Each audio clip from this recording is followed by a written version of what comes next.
wait. And baby, I'm TFC till I die.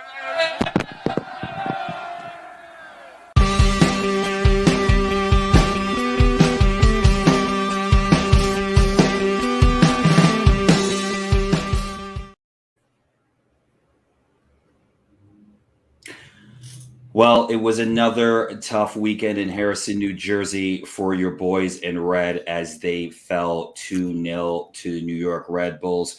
We're going to be talking a lot on the show about that game, but also kind of the state of where TFC are, especially with their young players, as a lot of you in hashtag TFC land had questions about that. Welcome to this week's episode of Toronto Till I Die.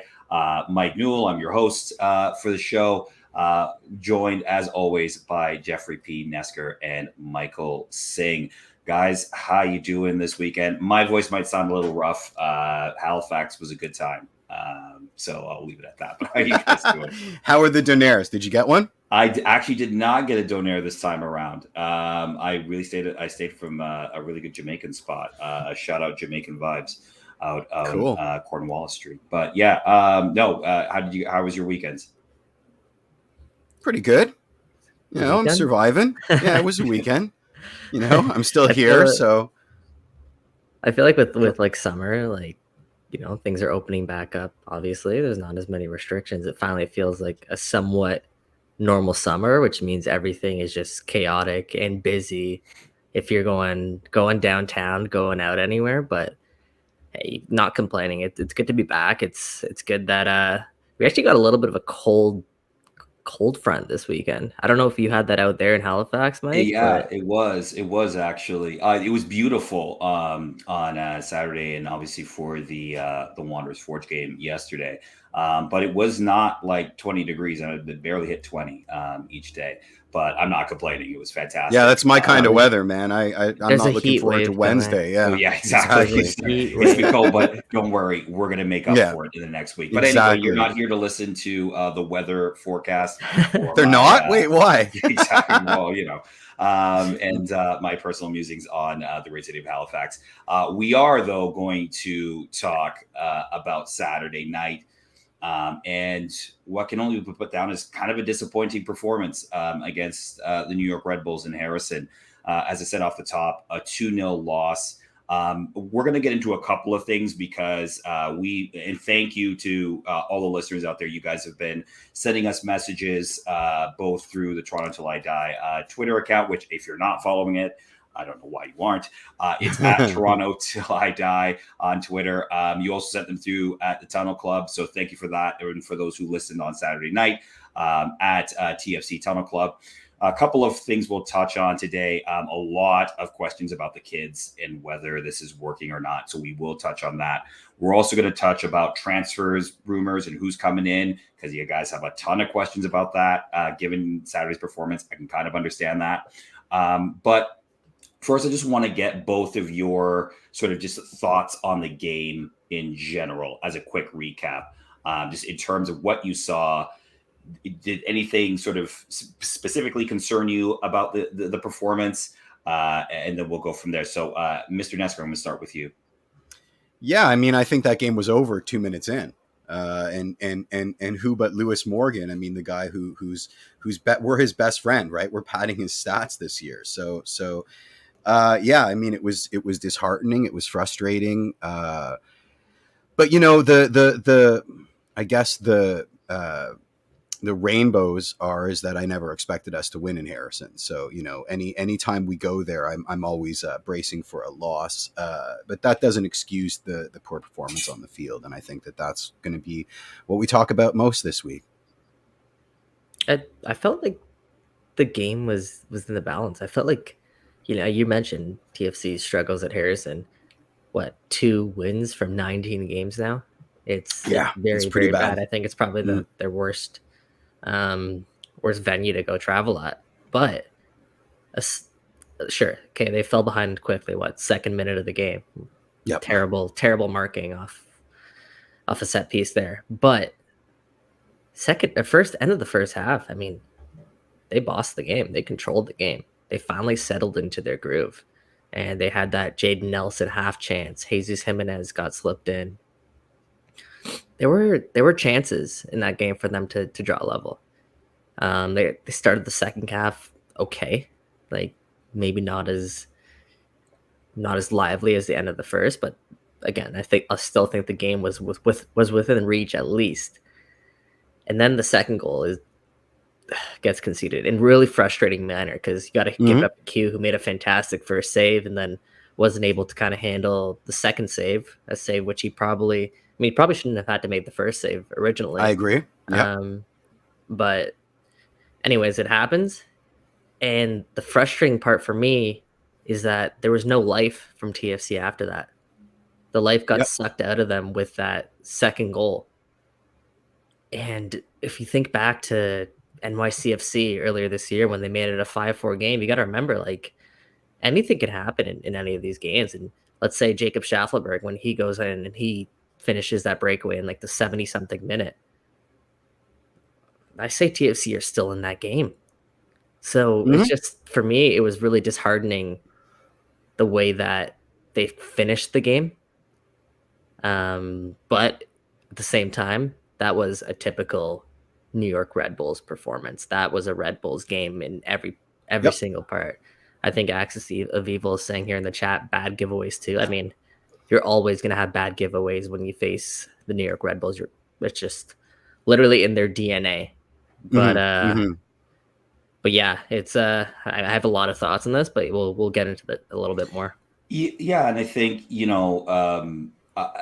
I kind of agree with you, Mike, in the sense when I say disappointing performance, the disappointing part for me is that there was that. Yes, okay, we've talked and documented about this team really starting poorly in matches, right? They just do not start games well, and sometimes don't even start second halves well.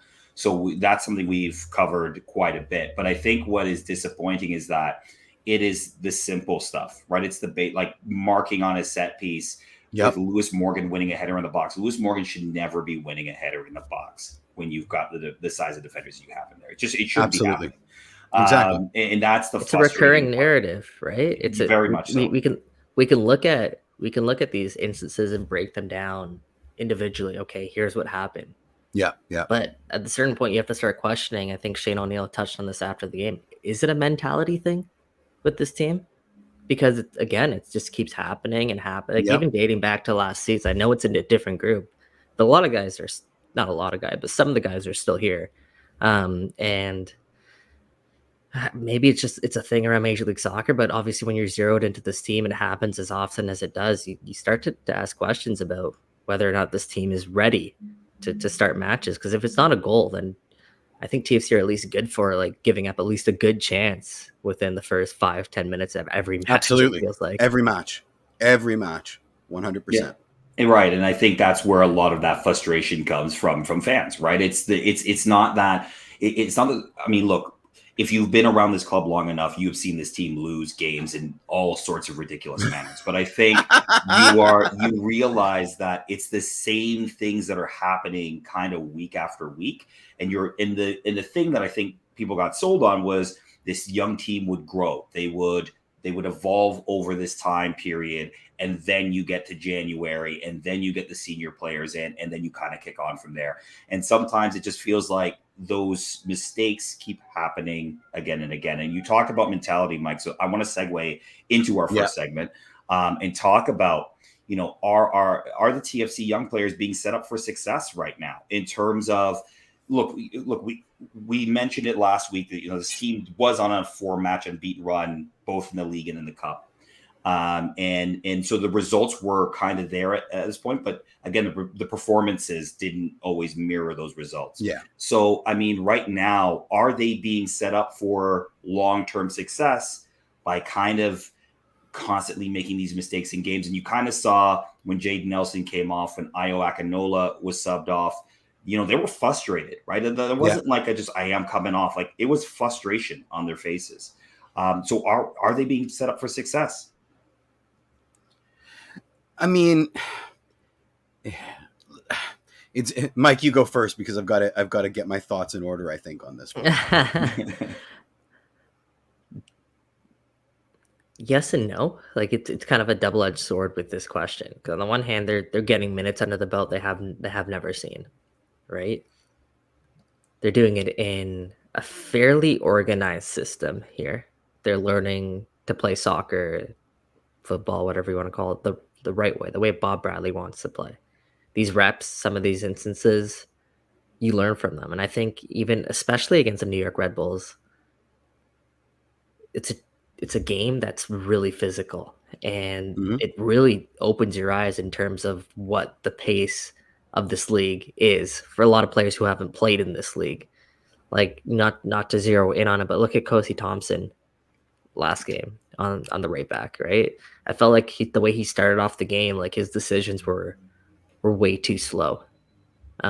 He was man, they were bullying him essentially on that at that right back spot. But I felt there were also instances in that game where he did make a right. He did step up his level of fight, his level of battle. Made a couple good plays to break through the middle and penetrate sort of that press for TFC and get the goal in the other way. So there is positives you can take away from it, but are they being set up for success? I guess it depends what you define success as. Like, are they being set up to Yeah. win? No. Are they being set up to be better from these types of matches? I guess we'll wait and see, but I believe so. I believe that this will do them well.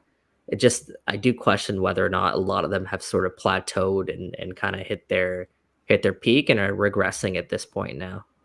100%. This is the thing that keeps pinging around in my brain, which is, if you ask these academy kids or the hype machine around the Jaden Nelsons and the Shaquille Marshall Ruddys, they're all going to Liverpool. They're all starting in the Prem next year, but they can't hack it in MLS. So what, there's this disconnect between the fantasy and the reality, right? And I don't know if the club's kind of caught in that mindset as well, right? Because we are seeing regression. We are, and again, if we're playing in a systems-based environment with multiple reps, the kind of regression that we're seeing of basic principles of play. And again, it's difficult to judge on the back of a Red Bulls game because it is an outlier. You're going to lose possession. They're going to tackle you. They're going to hack at your knees. Regardless, They're going to bully you. Yeah, they're going to bully you. Yeah. But so is Real Madrid, right? When you're playing, in the Champions League versus in a semifinal. So there's this impression, and again, I don't want to say it because it feels mean, but there's an impression that we're putting lipstick on a pig here, right? Because at a certain point, the cold light of reality has to shine through. And if the cold light of reality is that this crop of academy kids aren't as good as we think they are, how long are we going to draw this out for, right? You know what I mean? Well, let's before we get too carried away. Sure. What's their alternative? Well, right? I mean, Right that's now, entirely different. There isn't one right now. Yeah, there isn't one. It's a rebuilding year, right? There are many ways to skin a cat, and we can't ignore that the choice was made to loan out our Oro. The choice was made to abandon this and that and clean house. We can't ignore that, right? So sure, we can lament the fact that Daddy Bradley doesn't have the tools at his disposal that he would like, but I would say that that's probably fair game for 95% of managers out there in world football, that they don't ever get the team that they want, right? Yeah. So if I could sort of ask, sure. You've got these young players. A lot of them went through the TFC2 system, and it was brought up on Saturday that the history of Toronto FC2 in terms of winning football. I know that's not necessarily the whole point of Toronto FC2, but has not been good, right? Like they have never really been a team going out there and winning matches and things like that. Really until last year did they actually have any kind of monicum of success. Sure. So again, it's sort of, my question is partly based on how the players are doing now at senior level, but I'm also kind of asking the question in their run up to then come to senior level, right? Are they finding ways to teach winning to these guys? Because they go through the academy system. Okay, they do well in GA Cups and things like that. Then they get to TFC2. And again, I know that's not the point. Isn't to go out and win MLS Next Pro or at the time go win USL League One. but does that sort of some of these young players just don't know, they haven't learned how to win yet? And, is that really your regression, right? Like that's kind of what I'm wondering. I don't know if that's necessarily fair, Mike, because of TFC 2 bouncing around from, USL 1 to USL 2 to now MLS Next Pro. Like they really haven't had solid footing. And then you factor in the Pando. So and the revolving door of coaching staff, and the fact that the team TFC 2 seems to be perpetually stuck in a feedback loop between, are they a development team? Are they a reserve team? Are they just there so that bodies get minutes, or are they there to be competitive in whatever league they find themselves in? So, absolutely, I think it's fair to say that kind of lack of focus can trickle down and create bad habits. So I don't think you're off base here, but I do think that you're not allowing enough for, the organizational standpoint at TFC2, right? Like they're playing in a stadium with seats that no one can go see. So, that kind of disorganization, that kind of, lack of solid footing has to trickle down through the organization. But is it the be all and end all? I don't think that's fair to say. No. Here's why it's off base. How many of these TFC first team players have actually spent time with TFC2 a long period of time? Luca Petrasso. Not ton. I mean, Jaden really, Ralph not that much. There's no more Subasa Endos. Yeah, exactly. Yeah. That I don't think that really phased any of them, aside from maybe a Luca Petrasso, who has been TFC's brightest young player this season, in my opinion, at least. Mm-hmm. Sure. So I don't think that's. I think that's a little bit of a stretch, but I like the way the gears are turning there, though. But I can't see that really impacting in the way that I think you're alluding to there, Mike. Fair enough. I mean, no. I can see what Mike's saying. Listen, if you're going, let's say you're working at Jiffy Burger, right? There's a certain attitude that but you're not working for Wahlburger. You're working for Jiffy Burger, so that you don't have to give 80% because the person up there has limited power, veto power, and you're playing in this like weird limbo of everything. So I do think that Mike has a point. That the desire is to give 100% and push, but all around you is so much conjecture and undefinitive stuff that you realize you can start getting away with less. And then it becomes muscle memory, which we were discussing last week. You know what I mean? So I do think that a lot of Jiffy Burger fans in the chat. Yeah, I'm seeing that. Jiffy Burger fans. Sorry, Big Kahuna Burger. I'll pick something completely out of fantasy, but you know what I mean. I do think that there's some meat on those bones. That it isn't as streamlined and as targeted an organization as it could be. And that's not, that's neither here nor there. But as a consequence of that, I do think that there's something to Mike's point. Absolutely. Yeah, and look, and it's not for me to necessarily, slag TFC. That's not what I'm just asking is a lot of the MLS clubs that we're either trying to emulate in some ways in terms of our youth development. They're finding their two teams having success, or those players are playing minutes and having success there, and then making the jump.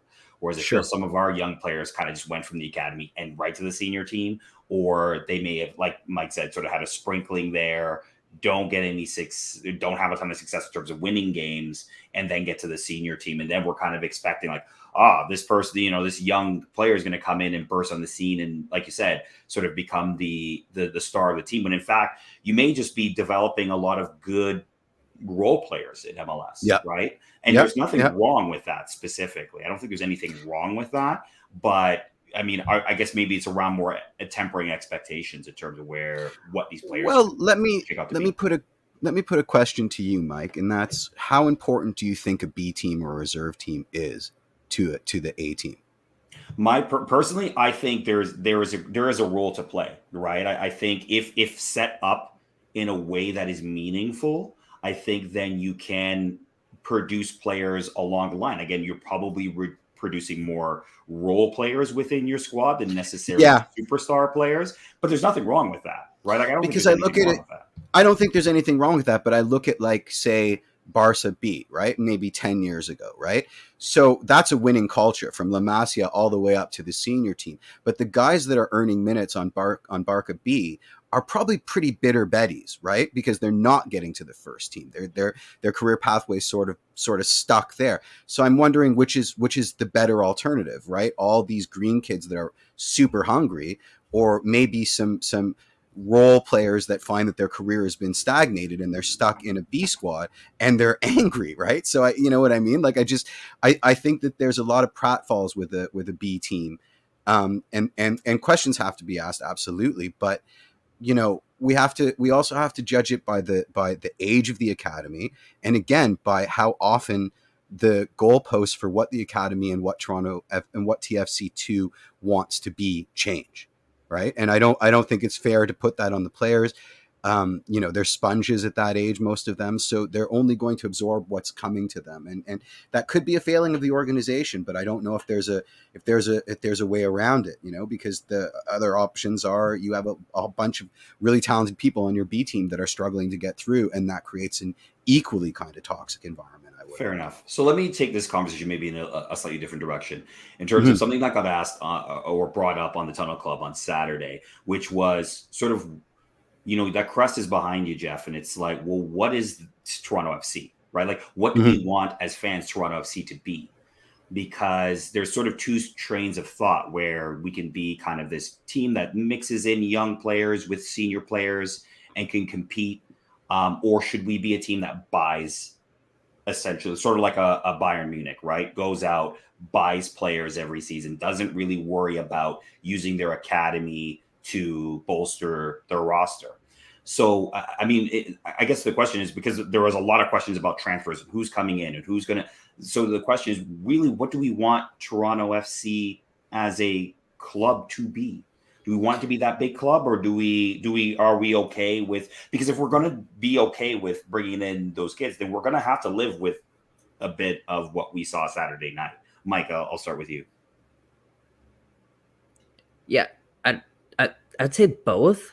Yeah, I say both. So you want to mix then, essentially. Yeah, but that's the reality of Major League Soccer. The reality, yeah. Sorry, I won't interrupt. You're in a salary capped league, right? You have 3 designated player spots on your roster, so you don't have the ability to be a Bayern Munich where you're going on buying all these big name players. But at the same time, like, don't overlook Bayern's academy either, right? They oftentimes they bring through youngsters into their lineup, and heck, they're starting left back. He's pretty young too. I know they bought him from Vancouver, but still, they invested him at 17 years old, 18 years old. So what we're looking at right now, it's not fair to say that this is what TFC. This is one version of TFC, a TFC that just brings in young players, because it's not. It's just, as Jeff said, skidding the cat. This is a rebuilding window of Toronto FC. It's not fair to say that this is Toronto FC, because they don't want that to be the case, and we as fans, we don't want that to be the case. And I just think the reality is it isn't the case. Sure, you know, I guess frustration is mounting. We're at June, results haven't looked good. Teams are looking worse almost every game lately, but we need to take a step back, I think, as fans, and realize that this is a rebuilding Toronto FC right now. And come the summertime, I think, is when we're going to start to see Bob Bradley's vision slowly start to implement. Yeah. I think it's important to consistently stress that, even though we sound like broken records, and we could probably end up with mud on our faces as a consequence of being so stressing patients so much. But you know, the thing that I wanted to stress is, you know, what we're ignoring is the party line, that we are in a hotbed of undiscovered soccer talent, right? Here in the greater Toronto area, there is all of these academies, there's, you know, all of these different pathways that we can choose from. And there's a disconnect there, because we're seeing the so-called cream of the crop not really hacking it in MLS, and we're looking for answers, right? And that sort of I think is some of the Are you- frustration here. Is But- that fair to but judge I- him, Jeff? Mhm. Pardon? Like, is Well, that just fair to judge him during this rebuilding year? Can you honestly? No, it isn't. It Right isn't. off. But life isn't fair, right? And this is their chance to shine, and they're really not, shining, unfortunately. But again, Jeff, Mhm. sorry, I would just ask really quickly, and then get you so consider this in your response as well. But Yeah. is this kind of too much too soon for them, right? Like in terms of the amount of minutes Well, they're playing. Let me finish my thought. They're I do playing not want alongside. Toronto FC to be a team that ignores the hotbed that we're supposedly sitting on, right? That to me is a deal breaker. We cannot, like, I don't care if it's buying X and Y, but to ignore, when there are so many teams in MLS that are like sharing geographical locations where there's nothing, and apparently we're sitting on a hotbed, to ignore that, I think, is a disservice to the mandate of the club we love. But there also has to be a brutality that I think that we keep dancing around, and again, I don't think that brutality, they need to bring out the gong for all the kids right now, because to answer your question, I don't think I agree with you. I think this is too much too soon, but that's me sitting in a chair in my man cave, right? I am not a professional footballer. I haven't been doing this since I was 6 to 8 years old, right? I haven't been in this system for that long. There's a problem, and I don't want us to ignore that problem, right? Like I don't disagree with any of the rationale behind too much too soon, too many of them at the same time, etc., ad infinitum. But when do we stop making excuses? Right? When do we start looking at the picture that's directly in front of us and saying, okay, we've got a bunch of kids that maybe, just maybe, outside chance, they play better if we surround them with better players.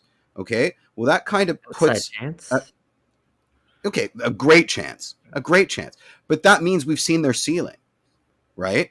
En masse. They're 19 years old. I don't know if you've seen their ceiling. Please. This is, I'm introducing this to create the dialogue, and I want to be corrected. Mike, go ahead. Yeah, go ahead, Mike. Like, you can't write any of these players off at 19 years old. You can't cut them off now, let's say, because you think through these 10 games that we haven't seen enough out of them that makes you believe they're going to be MLS players. There's qualities in each one of these kids that you don't disagree, that you have to like. And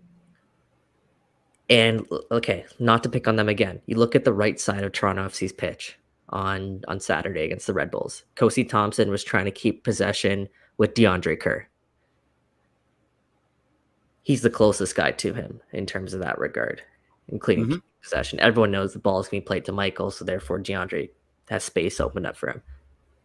Do you expect DeAndre Kerr and Kosi Thompson to do well at keeping the ball against a New York Red Bulls team press that literally bullies them? The second goal came from a Kosi direct, where he was double teamed. Yeah. So then, okay, so 2 questions, and before I get to the big one, because I want to ask Mike Singh a question, then what were they doing out there? If everybody and their mother knows that they're not going to perform capably, then what were they doing out there, man? It's a learning process, Jeff. They're not trying to win every game right now, right? That's a horrible realization for and that's a tough. And I think that's the tough thing, right? We're preaching. That's a tough pill to swallow. We're preaching patience, and that's the right thing to be preaching right now, right? It is sure, but it's like I think as Toronto FC fans right now, we have gotten used to a certain level of play. And we've watched Seattle win our trophy. Yeah. You don't see it. You kind of are just like, well, what the hell? Because you see other clubs around the league that we know we can compete with, both from a financial perspective, but also from a blue-red players perspective. And that's not happening right now. Of course, we're in a rebuilding year. But I think that's where that frustration comes from. But I do agree somewhat with Mike's point. Like, they are 19. They are going to make mistakes right now. They're supposed to make mistakes right now. That's the point. Like, if you don't put them on the pitch, you never learn what they can do. And you never learn how they are going to be able to react to certain situations. Like, watching Io and Jaden come off, what are they like on Wednesday night, which we're going to touch on in a second in terms of the Voyageurs Cup. But what is their response? Because I would suspect that they will be back on the pitch Wednesday night, either in the 11 or in the 18. But Mike, you had a thought. Please finish it. Yeah, I was just going to say, I don't think it's reasonable to expect 7 first-year MLS pros, let's say, whatever, how many are in the starting 11, like 4, 5, 6 a night? Yeah. I don't think it's reasonable to expect all of them right now to be ready for Major League Soccer. They're 19. I don't disagree. So my question to you is, when does that pendulum shift to, okay, we found out? What does it take? Oh, I think a couple of years, Jeff, to see what some of these guys are. They're signed to first team deals for a reason. Like Jaden looks way better of a player than he looked like 2 years ago when he was 17 and he broke through. Right? Sure, he's not quite at the level, I think many expect him to, but what's he going to look like in 3 years? Like, that's just one example. I think, Kosi. I think Kosi's growing game by. This is the first time playing in Major League Soccer. I think it's great that he's getting this kind of experience, playing a bunch of different positions too. Luca Petrasso, same thing. So, hey, I think it's a victory for TFC if half of these guys go on, 2/3 of these guys go on to be role players for Toronto FC. Some of them might go on to go over Jaquil Masroudi. I think he's destined to go to Europe eventually when he's ready and the team's ready for him to make that jump. Jaden Nelson, I think potentially he has a future in Europe. If 2 years from now he grows into the player that I think we all can see. But I think a lot of these guys are going to benefit from this because they're getting the reps now. They're learning what the pace of Major League Soccer is. And 2 years from now, heck, even later in this year when they're sprinkled alongside guys like Lorenzo and others that are going to come in, okay, how do you look? How do you look when you have a guy, an escape, and a realistic outlet to pass the ball that you will be able to keep the ball? So I guess that's where I am with some of this. Okay. A lot hinges on the arrival of number 24. I mean, a lot of people's destinies are going to be decided as to how well they play with number 24. I'm sure he's aware of the responsibility he carries, and it may be different because did he have to blood the youth at Napoli? Or was he excluded from that kind of situation? Well, I'm trying to segue here because we're getting a lot in the comments about how we're not talking about the responsibility of the veterans on the squad with respect to blooding the youth on the squad. Okay, I do think, let's talk about that, and let's talk about it in the context of Wednesday night's upcoming game in the Voyageurs Cup against CF Montreal. Look, you're probably going to see a somewhat similar 11, I would suspect, just simply because of just bodies and who's available. You might see a little bit of rotation, but I mean, in terms of a match, right? It's not your season, obviously, but in the same way, this is a big match where, if you can get a win out of this could be the thing that helps sort of turn the season for you, especially with the announcement of Lorenzo Insigne probably landing in Toronto on Friday, right? So, let's just talk about that in terms of, I'm going to flip with some of the talking points here just a little bit in terms of order, but sure. Can this be a springboard for the team? Can the veteran players and the senior players, kind of drag the young guys potentially to another cup final on Wednesday night? Mikey? Yeah, I think it could.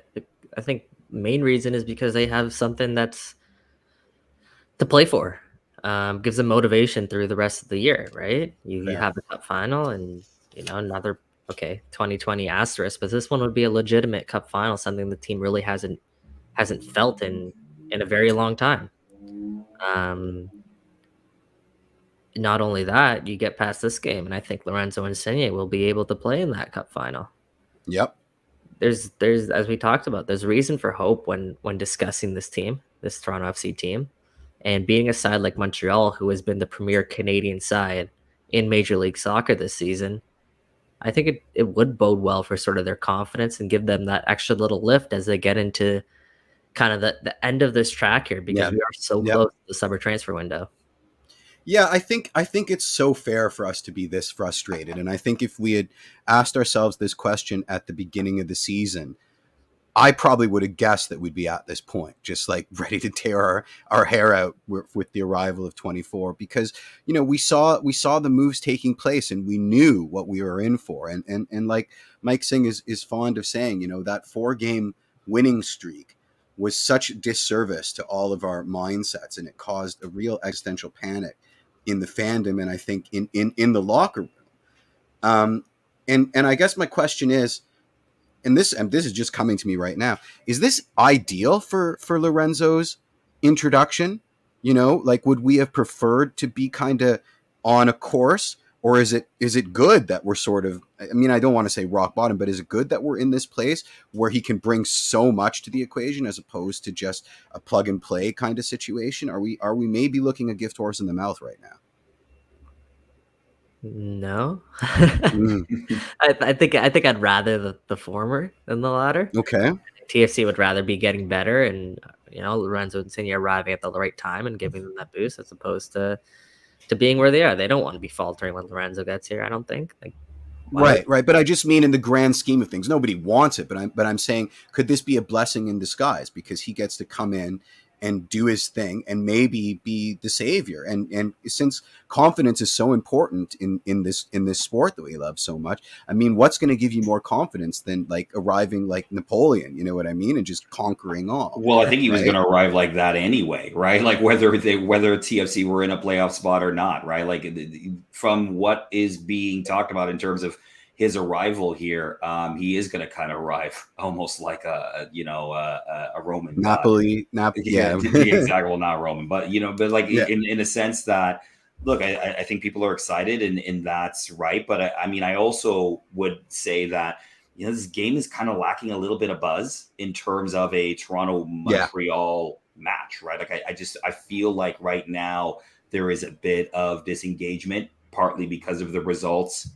Maybe a lot because of the results. I think a lot because of the results. Yeah. But I mean, in terms of your question about the senior players, and shouldering some of that responsibility, I think it's going to be key for them to really, again, take these young players and surround and show them how they need to perform in a cup semifinal against Montreal. Because again, for a lot of these players that you've mentioned, this will be the first time they've played Montreal in a competitive match. They've been in the stands or have been ball kids.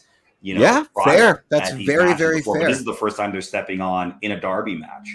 And it will be incumbent on the senior players to really kind of sort of pull some of these players up and get them going. I thought Jaden was actually really fairly good on Saturday, right? He had a chance to level the score with an amazing shot that just skimmed outside the post. So I kind of wonder, again, from that perspective, can you kind of get the buzz back against the Montreal team that's been shut out in its last 2 matches? Isn't necessarily coming on the hottest bit of form, missing right now. Their talisman. Absolutely. Exactly. Yeah. Right. I mean, it better, because then there's real problems in the hen house, right? Like, I think I already know the answer to this question, but I'm going to ask it anyway. When you have 2 players in the same game getting subbed out, looking that frustrated, is that not a failing of the leadership on the field because they're coming off, or is that just them individually airing their grievances? Because we all know Seba, and his love affair with stanchions and stuff like that while we were winning, right? Sometimes players are just passionate and they don't want to be taken off. But en masse, is that not a symptom of a bigger issue, a lack of communication on field, a lack of that all for one aesthetic that we preach so desperately?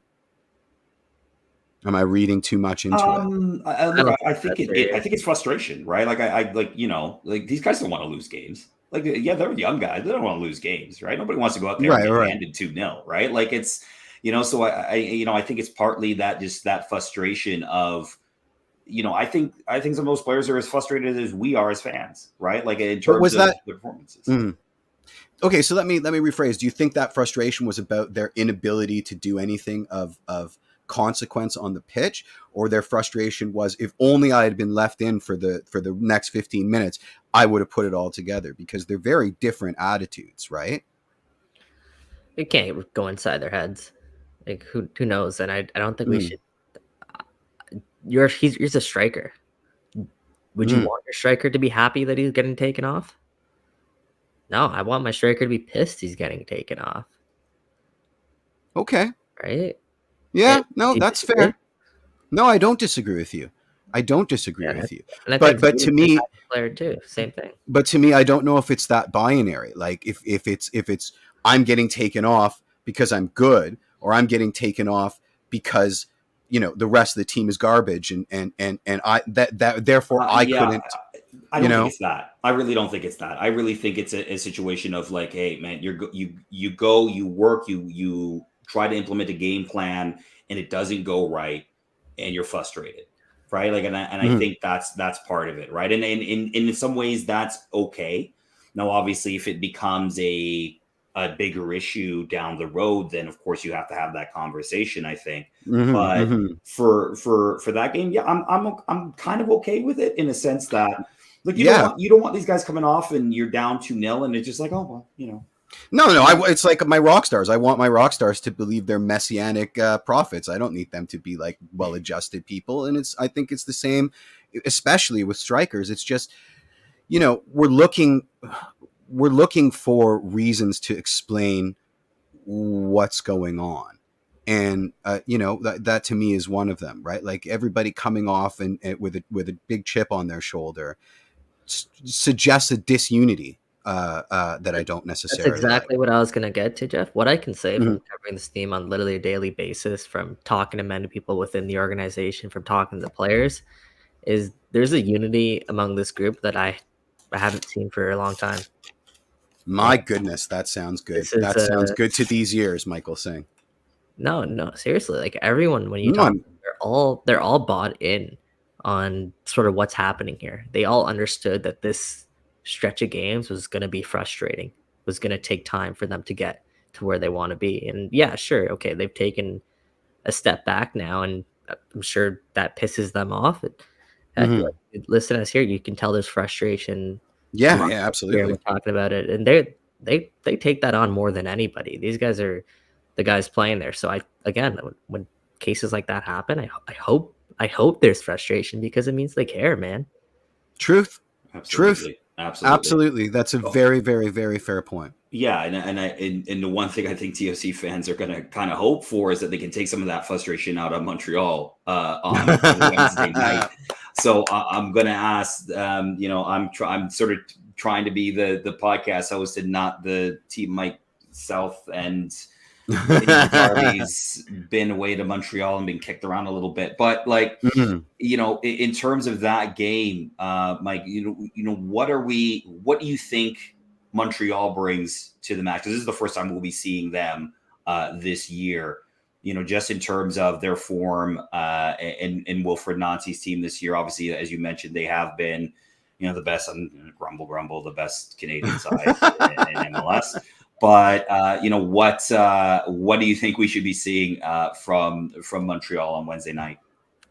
They've easily been the best Canadian side. This is a team that's deeper than any Montreal team I think we've come across. To be completely honest with you, that used to be a team Damn. where we would have star names and build around those names, typical MLS formula. But they've gone away from that. They're investing in sort of these role players that, sure, some of them are MLS veterans, but they're ones that were kind of undervalued by their club, and they capitalized on that. You look at someone like Yep. an Alistair Johnson, for example. Mm-hmm.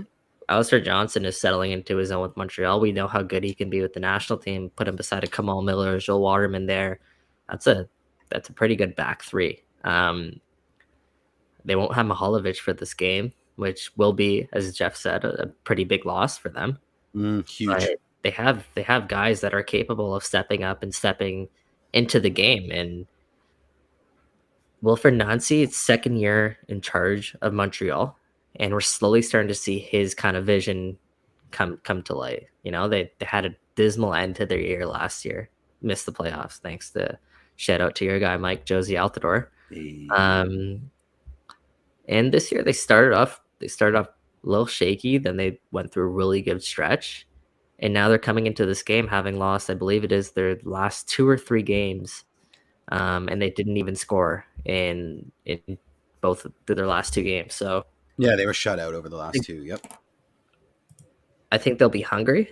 Okay, they're not in the best form, but anytime there's a Toronto-Montreal matchup, you know that both sides are going to be up for it. And if both sides are on their game on their day, it's hard not to think that Montreal will emerge victorious. Prevail.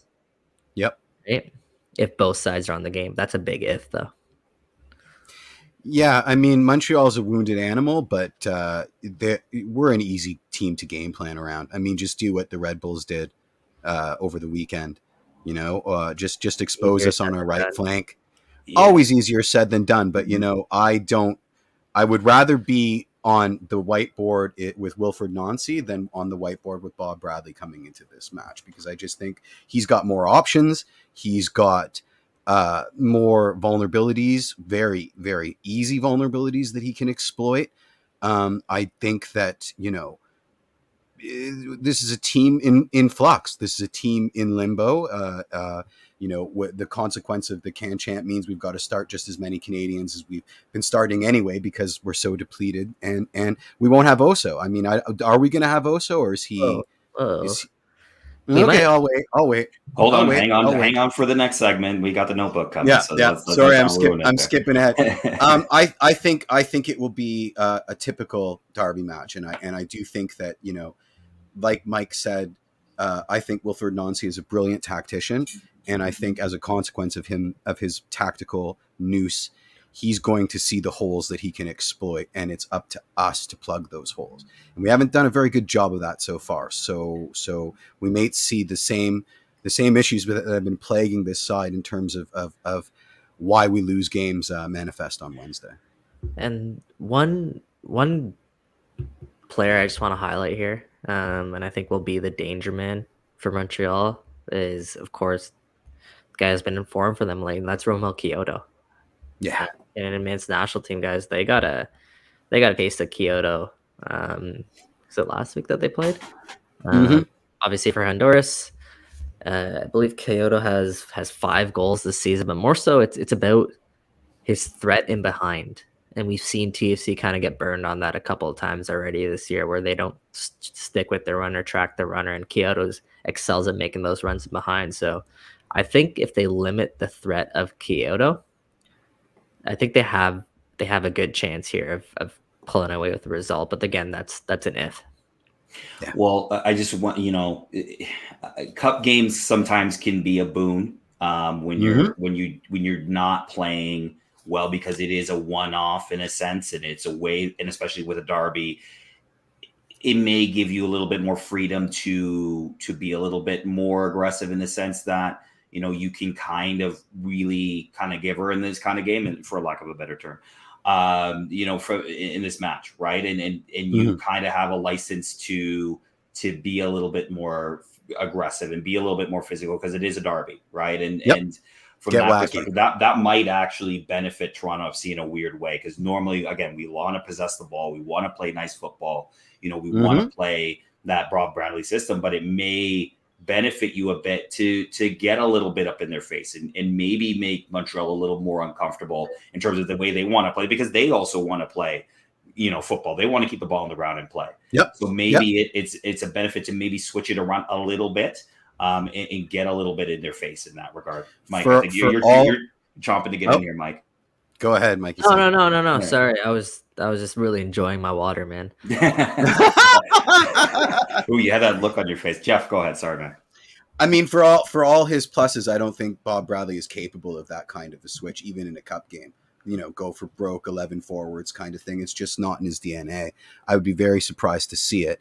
And this is not a knock against him. It's one of the reasons that I loved the hire so much, is that he's such a systems guy. And I think it's something that TFC's needed, because we've been like the dogging up, you know, like squirrel, you know, winger, let's get a winger here. And I think that stability, despite the fact that we're all, you know, crying about the early results of this path to stability, was just the thing, was just the ticket. So as nice as I'd like to see a slugfest, I do think that it will be, you know, the same old, because that's the coach / sporting director that we've attached our wagon to, right? Absolutely. Okay, well, I personally, I just want them better. I mean, that's just how I am in terms of Montreal. Of course, it's going to Toronto, be so damn hot. I don't want to be sweating and upset. sweating I want to through be, and pissed yeah, off. exactly. You know, again, I have my own reasons for that, and it does involve a match in 2015, which we got jumped in a field. But that, again, that's another story for another day. All right, I want to introduce a new segment, kind of a new old segment. You guys have done the Michael Singh notebook, or like Michael Singh injury report, but I'm now amalgamating it into the notebook. And obviously, a lot of questions this week came in for Michael to specifically talk about transfers and the potential window that's opening up. So I would be remiss if I did not go there, did not talk about it, and did not ask the question. So they would flay us alive in the chat, man. I would never hear the end of it. So, Mikey, here we go. The transfer window opens in about 2 weeks. July 7th, I believe, officially is when the window opens until August the 8th. I think it's a month essentially that it's open for. You know, we know, obviously, we've talked about Insigne. He arrives on Friday. You know, they're saying 624. They're not saying his name for various reasons. We know it's him. So outside of him, though, you know, who you've mentioned in other on the parlay that, you know, Crescito is coming to Toronto FC. That is happening. But we've also heard that there could be up to 2 more players potentially joining those 2. There's rumors out there. Hugo Gonzalez as a goalkeeper. I'm not sure I buy that so much. There is the Bellotti thing never goes away. Never went away. It never seems to go away. You know, there's been Bernadeschi sightings apparently downtown Toronto. Junior Hoilett's name is now out there. Thanks, Julian de Guzman this weekend. Let's do it. I don't think he meant to necessarily make it a rumor, but I mean, of all people, why is Julian de Guzman talking about this in a pregame show? So, you know, maybe if you can, and based on sort of what you can share, maybe pull back the curtain for the listeners. What is this transfer? What are you anticipating this transfer looking like for Toronto FC? Yeah, it's been a long time coming, obviously. I think everyone's been waiting for this window to sort of open, as we've kind of touched on this entire show. We can't wait to get to July.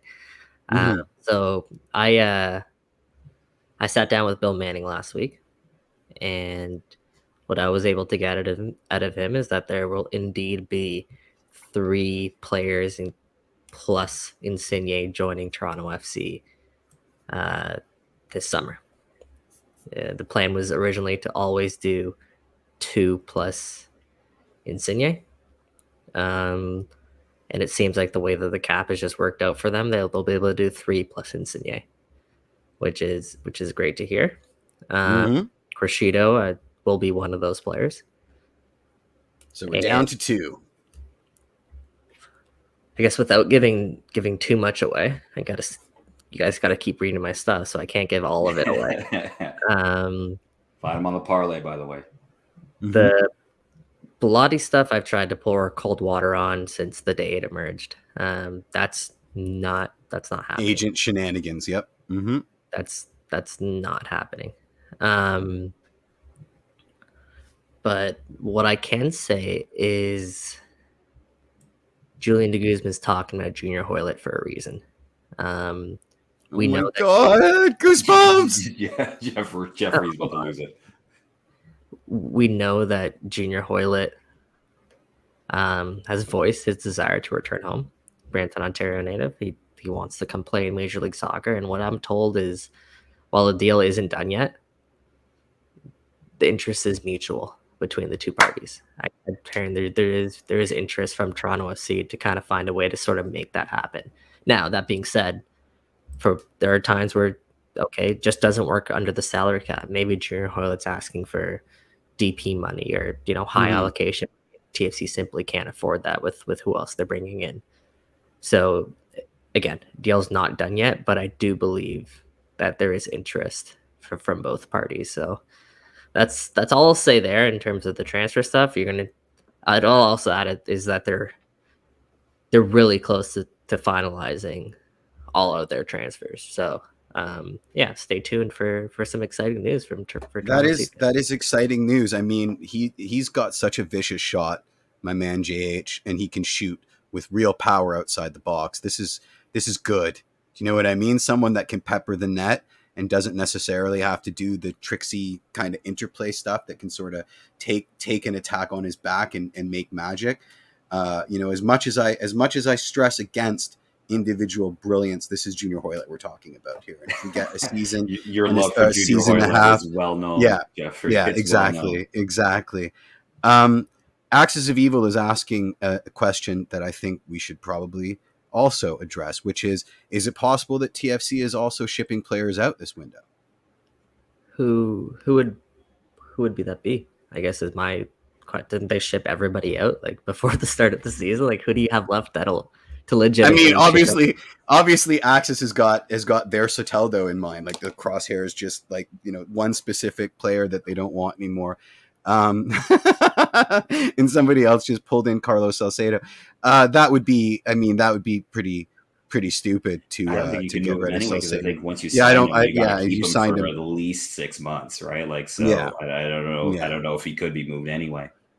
Plus, this is MLS. I mean, I think 3 players is the Christmas that we're due, and anything above that is just getting greedy. Wouldn't you agree, Mike Singh? Yeah. The one thing that I'd say is I wrote about Paz last week, and I still think this holds true. I don't believe he's a Bob Bradley type of player, and I think if the right move did come up, I see a lot of people asking in the chat. I think they would be open to making that move. Again, I'm not. That's not speaking to anybody inside the club about that. That's just my intuition, my knack, that I believe there would be something there if the right deal presented itself. But at the same time, when I spoke to Manning last week, he did say Pozuelo would be a big part of the team's playoff push come the second half of the season. So yeah, we'll see. Yeah. I mean, they're holding out for what we're holding out for, which is that magic connection and perfect chemistry, and it papers over all cracks, and you have to at least give it a chance. You know what I mean? Before you throw the baby out. Well, I mean, I think if you do, and again, we're kind of in dream scenario football manager mode right now, going into July, right? If you can have Insigne, Pozuelo, Junior Hoilett, and Jesus Jimenez up top, in some combination of 4 with those guys playing off each other, then I think you got something cooking, right? And then you can bring Jaden off the bench, and you can, and maybe, with a Crescito, you can, because he can play right back, as I believe, then, he that's an opportunity to maybe push JMR up to a wing spot, either coming off the bench or starting the odd game, right? Because Junior Hoilett does have a history of injuries as well. So sure does. So from that perspective, I think that's exciting for Toronto FC fans. That the club is trying to bolster the squad going into a critical month. I think from, I think TFC is probably looking at a Seattle, which we mention all the time, as sort of that model that you kind of want to build off in terms of trying to become a successful club in this league. And Seattle a lot of times don't make their runs until July. No, they're famous for that, right? And now they're famous for that. The season's a little bit compressed, a bit different. It's ending a little sooner because of the World Cup. But if you can get these guys together and if they can click, you may have an exciting run in. We may be in sort of baseball pennant kind of race to the end. Absolutely. Get in. Absolutely. The Eastern Conference and the Western Conference are very wacky in MLS this year. Seattle is pretty far down on the table. They're middling in the mid of the Western Conference table. There's nothing to suggest that we can't do a run. We all of us, 2019 is pretty fresh in all of our memories, right? That improbable run to MLS Cup. There is absolutely nothing to suggest that can't ever happen again because it was so surprising in the first place. But it's nice to see that there are some moves. It's nice to see, if you haven't read Mike's interview, his one-on-one with Manning, you really should, because it's quite insightful.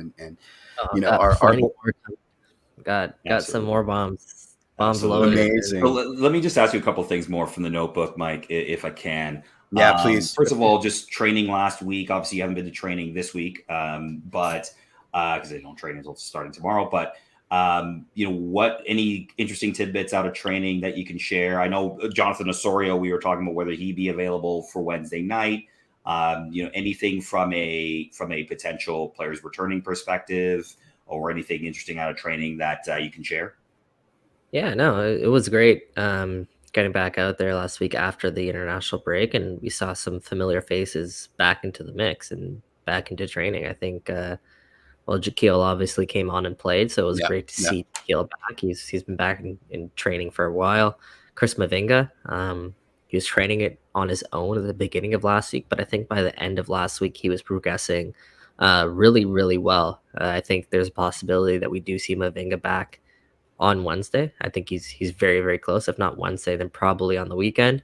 And I think the Okay. same thing for Jonathan Osorio. There is a chance that Ozo does return Wednesday, but again, if not Wednesday, then I'd probably anticipate over the weekend. So yeah, man, this team without Ozo is It's not. completely different. Like we saw Paz playing as a number 8 against the Red Bulls, and that's not That is No. not where you want him playing. that's No. probably not where you want him playing, right? So yeah, they're getting healthier, which is great. They got a really busy stretch coming up. I believe it's now 4 games and perhaps something like 10 Perfect days or timing. something like that, 12 days. So yeah, it's going to be really busy, and they need to get some bodies back into the mix. The only one who's not training whatsoever is Noble Okello, who Right. I missed that week. I was on vacation, so I actually don't know exactly what's wrong with him. I think it's something lower body, but he hasn't really trained at all since being injured. I think he's still a ways away. Okay, awesome. My last question here for the notebook was going to be about interviewing, talking to Bob Bradley, but I'm actually going to scratch that and change it to Bill Manning, because obviously we definitely want to hype up your piece in your interview with Bill. So what is it like interviewing Bill Manning? Because obviously, we've all seen pressers with Bill. I've had conversations with Bill before. He is definitely, a forward-thinking guy in terms of how he wants his club to be, and he's definitely passionate about that. So what was it just like interviewing him and sort of the general tone and feel he has for the club right now in terms of its current position? Great question. It's a great question. And start by saying, like, Bill's super generous with his time. It's not always the easiest to get interviews with him, but when I sat down with him, it was almost a 40-minute chat, and it was almost like fast money, Jeff, where we went through topic after topic after topic. And I mean, think I've interviewed him. Yeah. Remember? Yeah. Yeah. Oh, I remember Jeff. Yeah.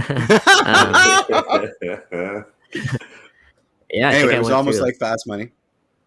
Yeah, I think I went through like 10 topics with him, ranging from the Apple TV partnership to, contracts that are coming up, to Jaquil Marcerutti, and actually plenty more that are really interesting. And I'm hoping to get these out over the next 2 weeks. Jeff, what are you writing down there? Are you taking notes? I'm writing down that I definitely want to talk about the Apple TV deal the next Monday.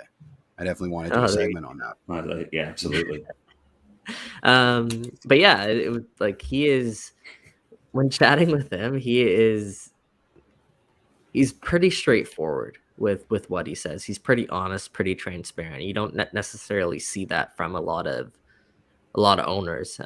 So I appreciate that so much, because he's obviously well trained in terms of speaking to the media, but he understands like what you're asking, and he understands that you might need a quote or two to kind of really sell that story, and he's not afraid to give it. So I really appreciate his just transparency when chatting back and forth with them. And hey, man, like, you guys have all chatted with Bill. Bill's a very personable guy, and that's exactly what I got from the interview. So yeah, in terms of where he believes the club is, I think, like he mentioned, it is a rebuilding year. When I asked him, is this team going to contend this season?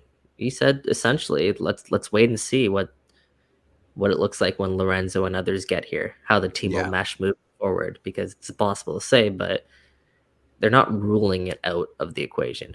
That being said, I think really the plan is for come 2023, I had to think about what year we're in, but yeah, come 2023, this team is really going to start to take off the way that they want it to. 2022, I get the sense that they're still kind of playing with house money in terms of what exactly this will look like. But 2023, I mean, I think that's when fans should really start to get excited, because they'll have sort of that vision kind of get into place. And he said that the plan is for them to be better, better this year than next year than they are this year. You would hope. Yeah, you would hope. Yeah, absolutely. Awesome, Mike. Thanks so much. That's a segment I'd like to keep recurring to do, because I think a lot of people are interested in sort of this idea of like, what's happening around the ground and the personalities that are within the club. I think it's always 100%. great to touch on that. All right, we'll close it out this week with our 3 burning questions of the week.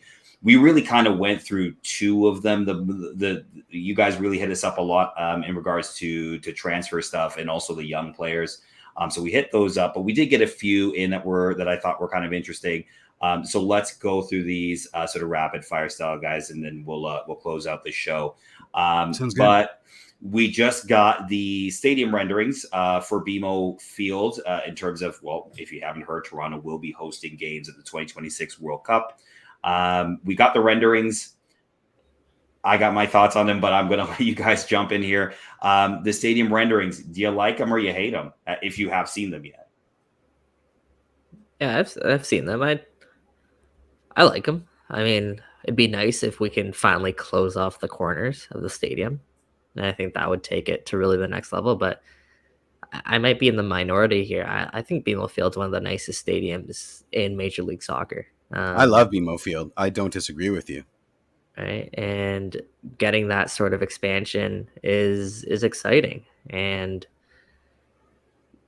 I'd have to see more. I don't think the renderings showed you quite enough of what the concourse would look like, or any other intricate details that you appreciate when you get to the stadium. But I think it's bound to happen eventually, where we see this expand with the direction that soccer is heading in this country.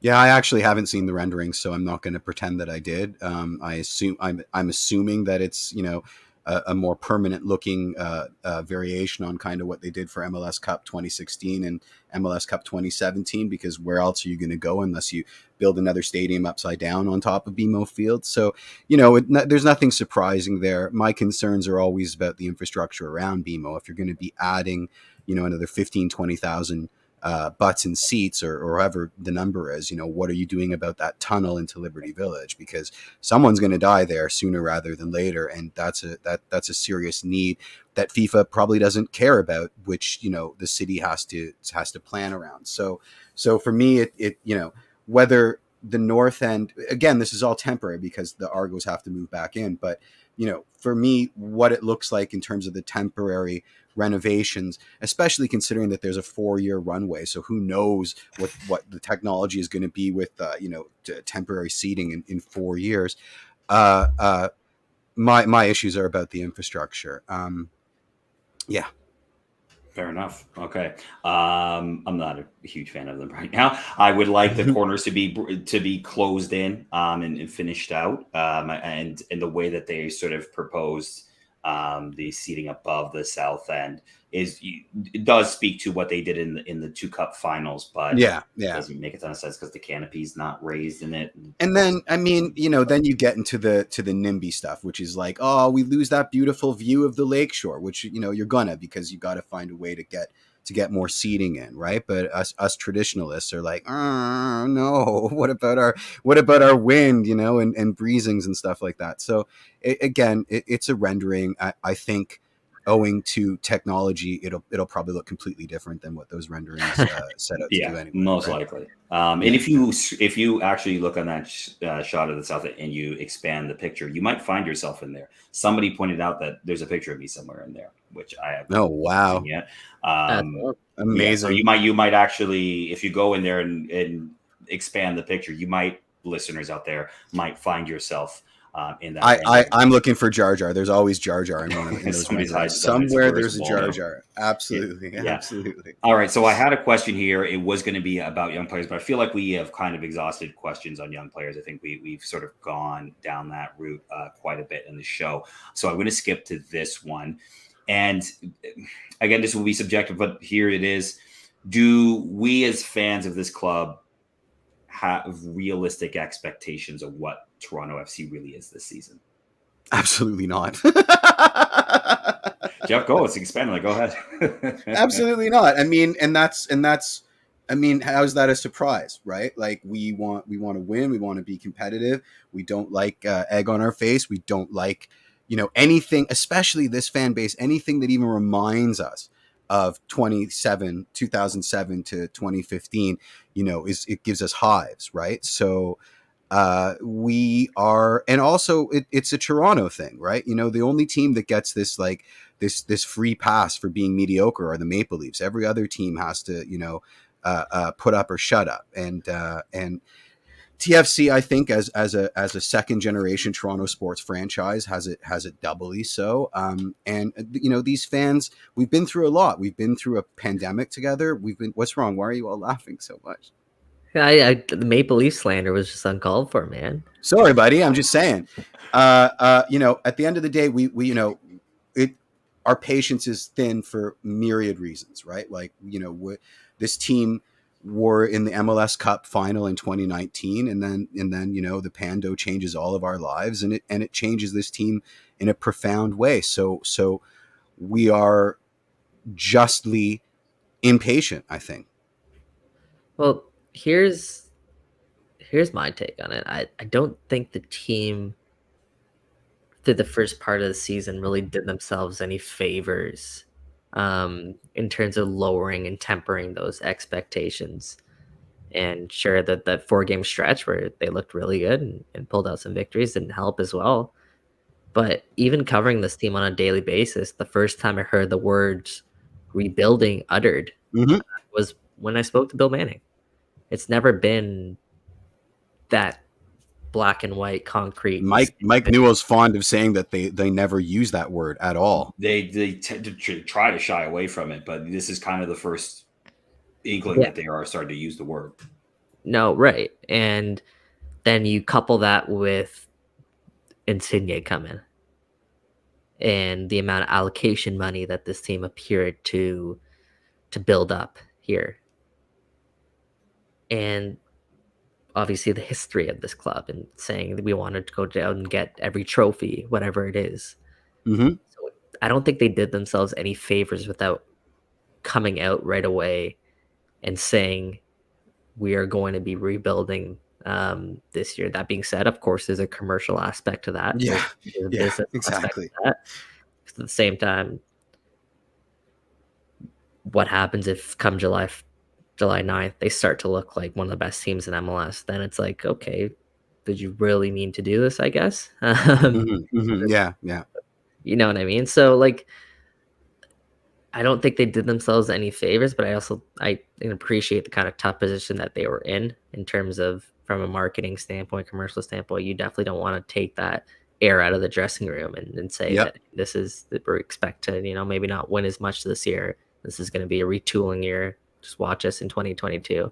They said shades of that, but they never came out outright and said that, which led to sort of the confusion here, especially with Insigne coming, in my opinion.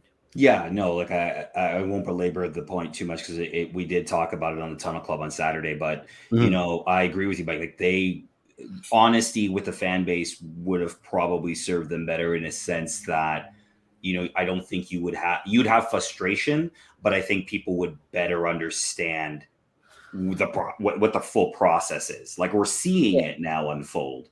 But going into the season, if we were saying, hey, look, we're rebuilding. Yes, we're jettisoning a lot of senior players here. And we are going to bring a lot of these young players that we have been hyping and talking about for years, right? This sort of class of, I think it was the 06s that or I can't remember what year.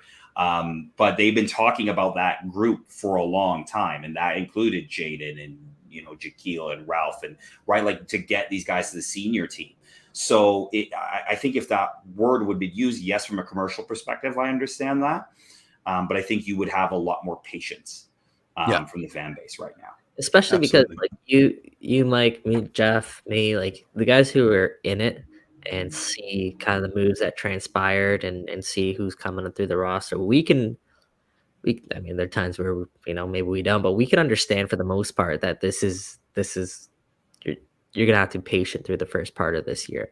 It wasn't until, like, really they went through a really bad stretch where Bob Bradley came out and started saying that more often about how this is, you're going to require patience and whatnot. It's going to be a really tough. He loves to use the word hard work, and that's essentially the made. Bradleyism. You have to, yeah, exactly. You have to. Fans are going to have to be a little bit patient with this team to get to see where it gets to, But yeah, probably would have served them a little bit better, that transparency with the general fan base, because we still see people all the time commenting about why are Toronto FC so bad? What's going on with this team? And They're not used to. If you've been around long enough, there was a period where we seemed to rebuild every single year with a brand new team every single year. So it's been a while since it's kind of been like that. All right, final burning question of the week: are we in a cup final after Wednesday night? Yes or no? It's at home, BMO Field. Chalk it up. Give me a yes. Let's go. Ooh, what what are from the parlays perspective? Like what are the numbers on it? What are we putting down in terms of the line? Good question. I actually haven't even looked at the line. Let me pull it up quick. Jeff, go ahead. But while he's doing that, where are we? I believe Neo. I think we're gonna win. If only because that's the kind of wackiness this season promises. And I think against all. Yeah, I think against all odds we're gonna beat Montreal, simply because it's TFC versus Montreal, and I think that will bring out the scrappiness that we've been missing for a little bit. Fair enough. All right. I wonder if field plays into that too, Mike, because TFC haven't won on the road this season at all. Mm-hmm. But they're actually not that bad at home. I don't have the record off the top of my head. Well, they're pretty good, and they score the majority of their goals at home. Yes. Yeah. So from that perspective, it'll be tough. I could actually see it going to penalties, which is not our favorite word. But the penalty curse has been broken right here in Hamilton. So from that perspective. We'll see how that goes, but I would prefer it not to go to penalties, please. I don't want to have to go through that again. But I could potentially see this going to penalties. But a cup final would be nice. And then, maybe we're playing a cup final at York Lions Stadium, which would be wild. Absolute madness. That'd be fabulous. Do you have the line there, Mike, or no? No, it's a tough one to find. Canadian Championship games are not under the regular MLS. So Brad Humber gave us TFC at plus 175 and Montreal at plus 120. Oh, okay. So TFC, nice. Appreciate that, Brad. TFC are underdogs at home, which I think is probably expected. Yeah, I think that's expected. Yeah, for sure. So, all right. A bold prediction in the chat saying he predicts TFC will not have a clean sheet. Wow. The counter continues. So is what you're saying. The counter is going to continue. That's probably, I don't think they would put odds on that anyway. They would not open up odds on that. No, sir. Okay, perfect. Well, I think we'll wrap it up here, guys. We've been going for a bit, but really great discussion. Thank you for everybody for participating in the chat. It sounds like it was hype and people were chiming in. So I love that. Sorry, go ahead, Mike. No, I was saying it was a busy chat today. It was lively. Yeah, busy chat. Lively chat. So perfect. Really love appreciate it. That, guys. Yeah, absolutely. We love the interaction, guys. Obviously, we will be back next Monday. We're talking Apple TV deals, so remind me about that, Jeff. Put that in the rundown. We'll have 2 games to sort of go over. 2 games to go over on Monday. Obviously, a cup semifinal. This Wednesday at home against Montreal, and then on the 24th. I'm so bad on schedule. Who are we playing on Saturday? Atlanta. Oh my God! Oh, yes, it's Atlanta. It is Atlanta. Yeah. For some reason, I have Atlanta next week. It is this week. So we are playing Atlanta at home on Saturday. And then, of course, the Tunnel Club will be back also on Sunday for a day after reaction show. And we probably will also be doing a day reaction show for the Cup semifinal on Thursday. Check at TFC Tunnel Club for when exactly we're going to drop that, and the Twitter the Twitter Spaces link for that. But on behalf of Michael Singh and Jeffrey P. Nesker, my name is Mike Newell. Thank you for listening, guys, and we'll see you next week. Cheers, guys. Cheers. Happy Lorenzo Insigne week, guys. And wait, and baby, I'm TFC till I die.